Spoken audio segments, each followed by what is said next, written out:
The 3 Series is the heart of the BMW brand, responsible for 1/5 of the company's global sales and the benchmark against which every compact executive car measures itself. The bad news for the rest is that this 6th generation model lays down a challenge to which they're quite ill-equipped to respond. Still the ultimate driver's car in its sector, but also the most logical business proposition, thanks to smarter powertrains and extra efficient dynamics, fuel-saving, emissions-reducing technologies. BMW looks to be holding a winning hand here. If you're a typical buyer in the badge-conscious sector for compact executive cars, you may think you've got a pretty good understanding of BMW's 3 Series, that you appreciate what it represents. After all, we've had getting on for 4 decades of production, and over 12 million examples have been sold worldwide of this, the most successful car of its kind. And yet, every time BMW launches another generation of this model, it's easy to be taken aback at just how far the Munich company has moved the game on. This 6th generation version, dubbed F30 in BMW speak, was launched in the spring of 2012 and carries on its broad shoulders an almost unimaginable weight of expectation. But that was to be expected. This, after all, is a car the company just cannot afford to get wrong. The previous Mark V model struggled more than was anticipated in the UK against rival Audi A4s and, to a lesser extent, the Mercedes C-Class, and had an even tougher time in the important US market. The global recession didn't help, nor did the increasing quality of cars in the mainstream Mondeo sector below. Cars that could often look very tempting compared to the basic functionality of an entry-level yet still quite expensive 3 Series. This 6th generation model then is the car tasked with restoring the line to its prior rude health. It must justify premium pricing with premium quality, extra equipment and ever more efficient running costs. And it must continue to set itself apart from its Audi and Mercedes rivals with outstanding driving dynamics, courtesy of its unique rear-driven layout, at a time when even executives are having to look into downsizing into smaller, more affordable high-class models. A big ask? Well, let's just say that it pays not to underestimate the 3 Series. Now, while it's true that it's hard to buy a bad modern car, it's also the case that so many models today are distinctly two-dimensional in the way that they drive. Search for the depths of hidden talent in some cars, and it won't take you long to realise that it's just not there. The 3 Series has always been different. Yes, it impresses on first acquaintance, but it's the kind of car that offers more, the more you ask of it. You'll be pleased to know that this part of its dynamic makeup hasn't changed in 6th generation form. Like all of the best driving machines, it's the kind of car that will flatter the inexpert user, but has the depth of talent to really reward the enthusiast. The basic formula here hasn't changed much. Front engine, rear-wheel drive and a near-perfect 50-50 weight distribution have really defined this car throughout its life, and this generation model doesn't deviate too far from that script, though for the first time BMW are offering a hybrid version and a lineup of xDrive 4-wheel drive models. But it's the standard rear-driven layout that really marks this car out from its direct front-driven rivals. Now, a range of high-tech stability and traction systems mean that if you're not a driving enthusiast, you won't notice any difference. But if you are, then the feeling of the rear wheels pushing you out of a corner never fails to offer up a great feeling of pleasure. As for engines, well, at first glance, it might seem like there are a huge number on offer. At second glance, you might think differently. All the mainstream 4-cylinder models are based around the same size of power plant, a 2-litre unit. So you get a 2-litre diesel in various states of tune for the mainstream diesel variants. So it comes with 116 brake horsepower in the 316D, 143 brake horsepower in the 318D, and either 163 or 184 brake horsepower if you go for this 320D. And it's a similar story when it comes to the mainstream petrol models. So a single 2-litre petrol unit serves both the 184 brake horsepower 320i and the 245 brake horsepower 328i. Now, if you're wondering about 6-cylinder engines, well, yes, you can talk to your dealership about those in either petrol or diesel form. The petrol 335i turbo, for example, develops a throaty 306 brake horsepower. But I'd advise you to try a 4-cylinder unit before you do. Even the 320i manages rest to 60 in 7.3 seconds on the way to nearly 150 miles an hour. And just how much faster do you need to go than that?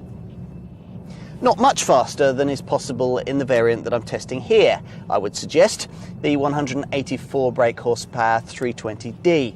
Now, it also gets to 60 in around 7.5 seconds, but a potent 380 newton meters of torque makes it feel a fair bit faster than that. True, it's not especially refined at idle, but once you get the thing going, you'll find that this is one of the most responsive, flexible powertrains of any kind, full stop. And it's got a level of performance that seems faintly ridiculous in a car capable of a combined cycle fuel figure of 61.4 miles to the gallon. So it's quick and satisfyingly rear-driven. But haven't BMW risked spoiling all of this by adopting the kind of electric power steering setup that in some rivals robs the enthusiast of the kind of feedback really needed at the helm? Apparently not.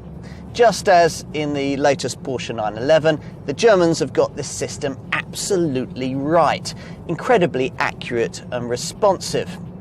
Just like the 6-speed manual gearbox. Why can't all stick-shift transmissions be like this? If you must have an automatic gearbox, BMW now makes a very efficient and very smooth 8-speeder for this car. And it's reassuring to see that they've resisted the temptation to replace a conventional handbrake with a button press electronic system. Whichever 3 Series you choose, it's hard not to be impressed by the suspension. This is a bigger car than its predecessor, yet body control is better. And that hasn't come at the expense of ride quality. Quite the opposite, in fact. Even on big alloy wheels with run-flat tyres, this car rides British B roads better than it has any right to. Audi and Mercedes may have closed the gap in this respect to the old generation version, but this F30 6th generation 3 Series sets a clear class benchmark in this field. Now, part of the reason for this is the car's drive performance control system. It's a setup that's fitted across the range and enables you to change the mood of the car according to different modes via this rocker switch down here by the gear stick. In standard form, the system enables you to alter the throttle response, the engine mapping, and if you've an auto gearbox, to change parameters for that based on your selection between efficiency-orientated Eco Pro, laid-back comfort, or more assertive sport modes. The system also alters the amount of feel you get through the steering too, but you can choose to get an even more direct response if you pay extra for the Servotronic steering I've got here. Go for one of the sport models, as I have in this case, and you can have your car with a set of adaptive dampers so that you can change the ride to suit the mood that you're in and the road that you're on. Flick the drive performance control rocker switch into sport and it'll all firm up nicely.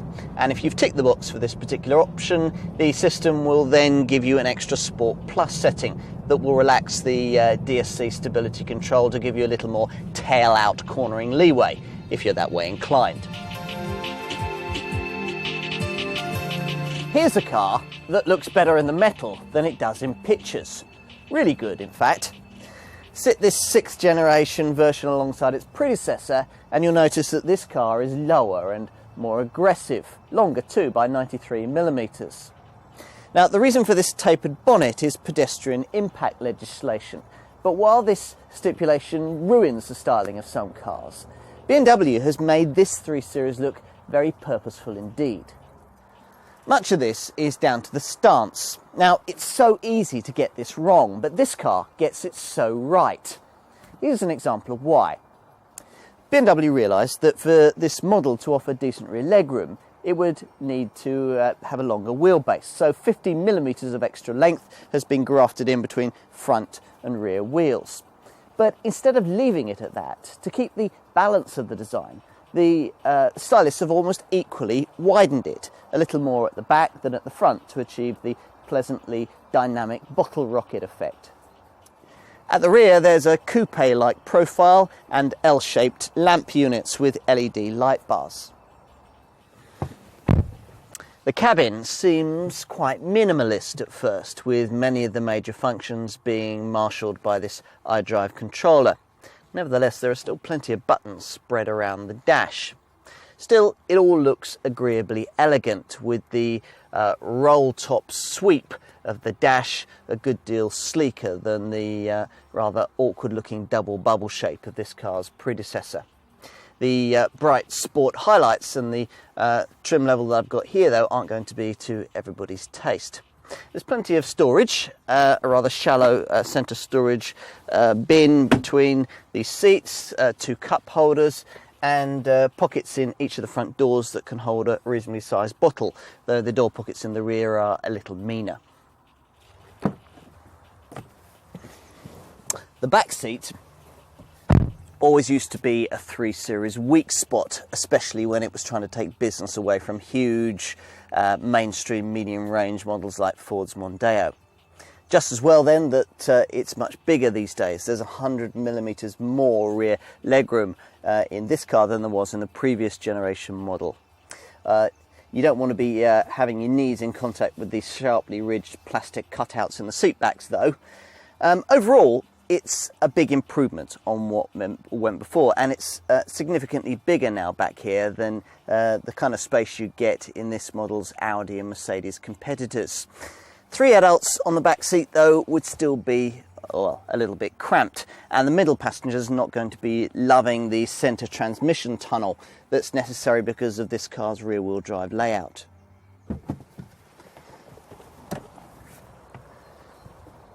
Pop the boot and you'll find 480 litres of fresh air, along with a useful underfloor storage compartment, tie-down hooks, and the option of netting to separate your eggs from the iron brew.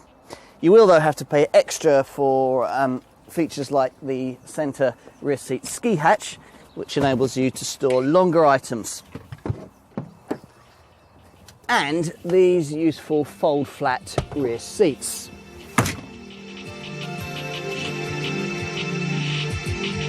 Three Series pricing sits in the usual £25,000 to £35,000 bracket, common to compact executive German models like this one, the Mercedes C-Class, and of course the Audi A4.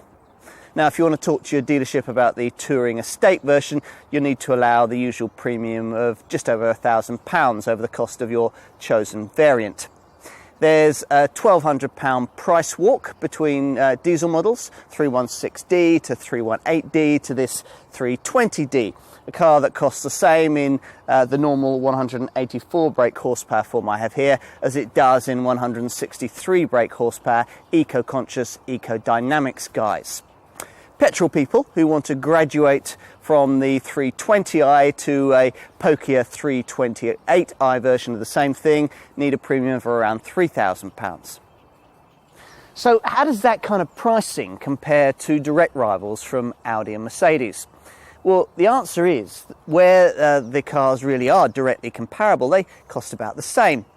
Let's assume, for example, that you're looking for a mainstream diesel model like BMW's 318D. You'll need a £27,000 budget, whether you opt for the BM or go for a directly comparable Audi A4 2-litre TDI 136 PS or a Mercedes C200 CDI.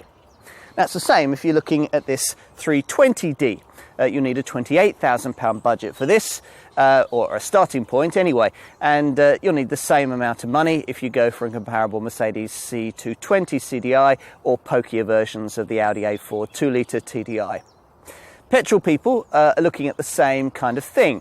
So let's say you're looking at a BMW 320i, you'll need around £26,000, the same amount as you would for a directly comparable Audi A4 1.8 TFSI or a Mercedes C180.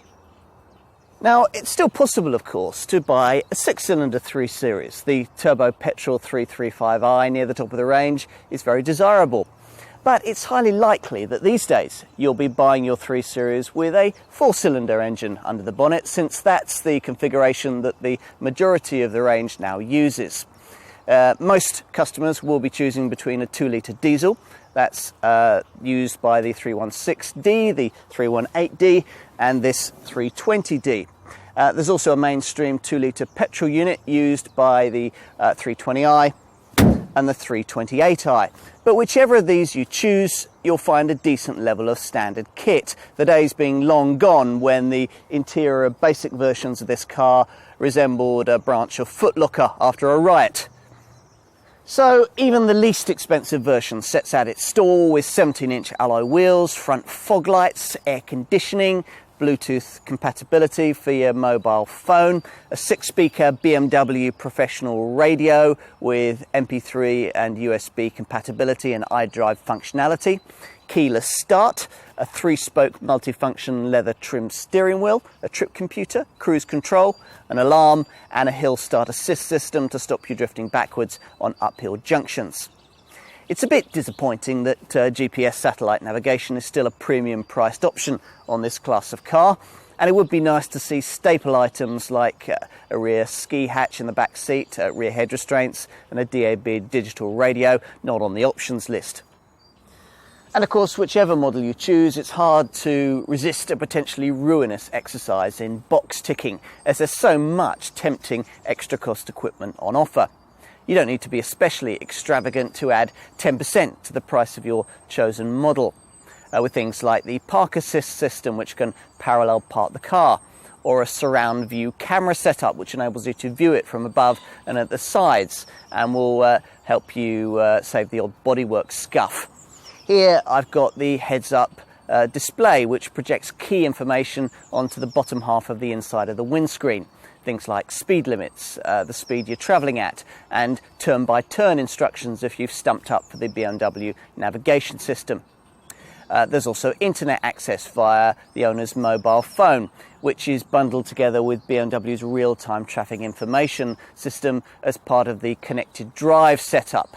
Just make sure you've got a good data roaming package if you plan to use it overseas. A crippling mobile bill is never the best welcome home present.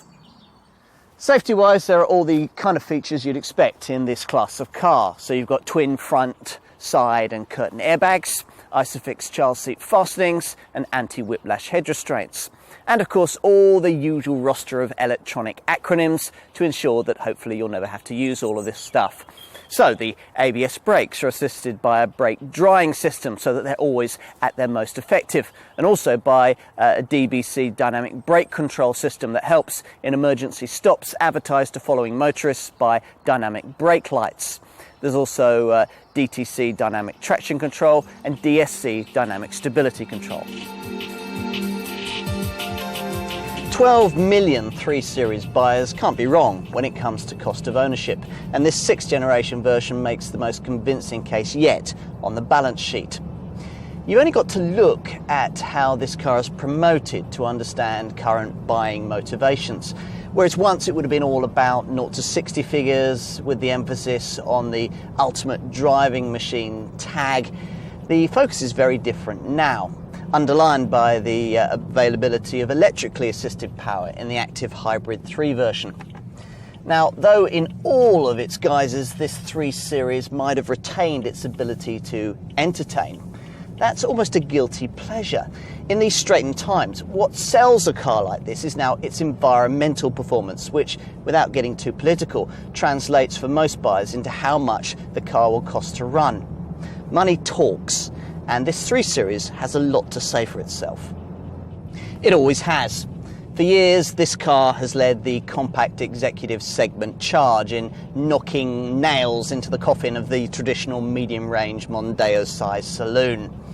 As your BMW salesman will doubtless point out, why buy a big Ford or Vauxhall when a few years down the line it'll be worth next to nothing, whereas if you'd bought a 3 Series, you'd be enjoying healthy resale values.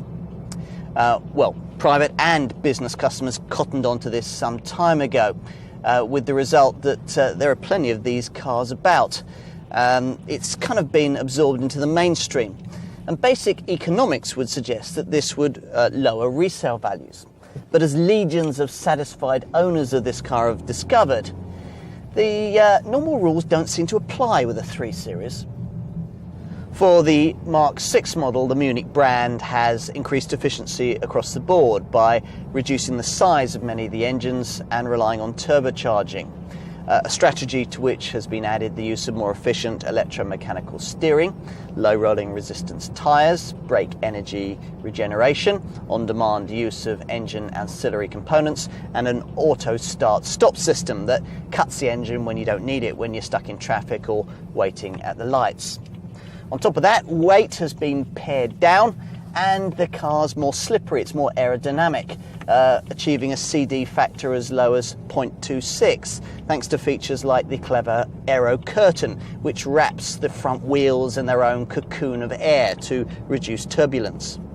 The results of all this are extremely impressive. Take the 184 brake horsepower 320D diesel that I'm driving here. Now, switch the drive performance controller into Eco Pro mode, which will change the engine mapping and focus all of the engine ancillaries into a power-saving form.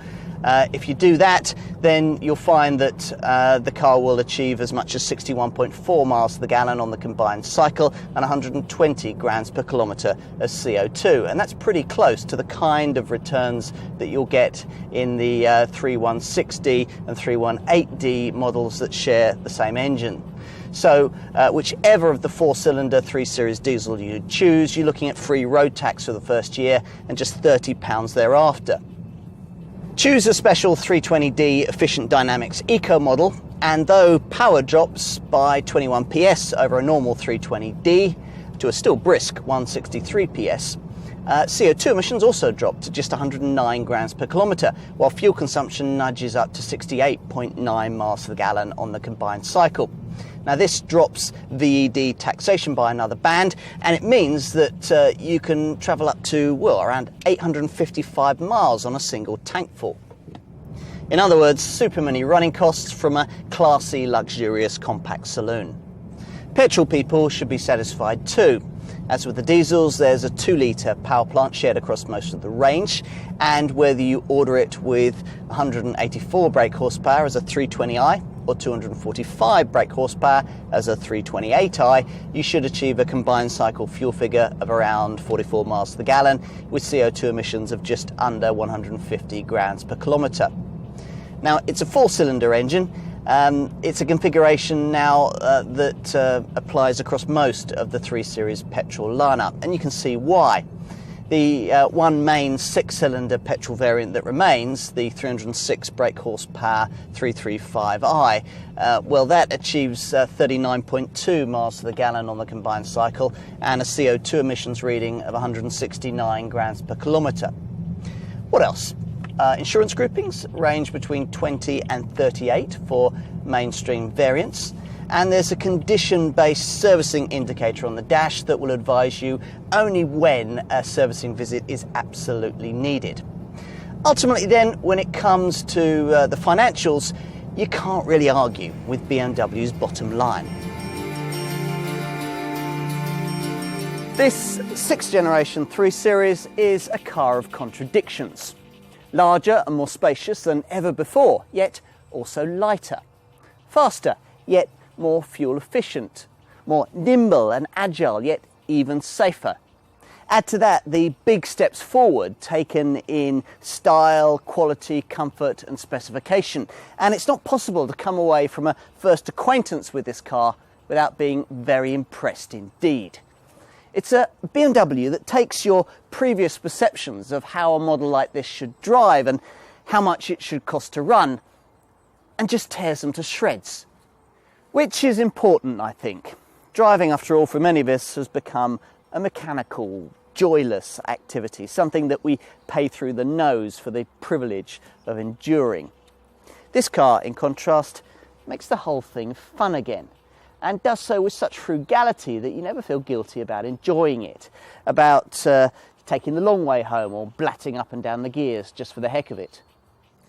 So yes, the 3 Series might have grown up and become responsible in middle age. But no, you don't have to look too hard to find its twinkle. The clearest class leader on sale right now, that's about the size of it.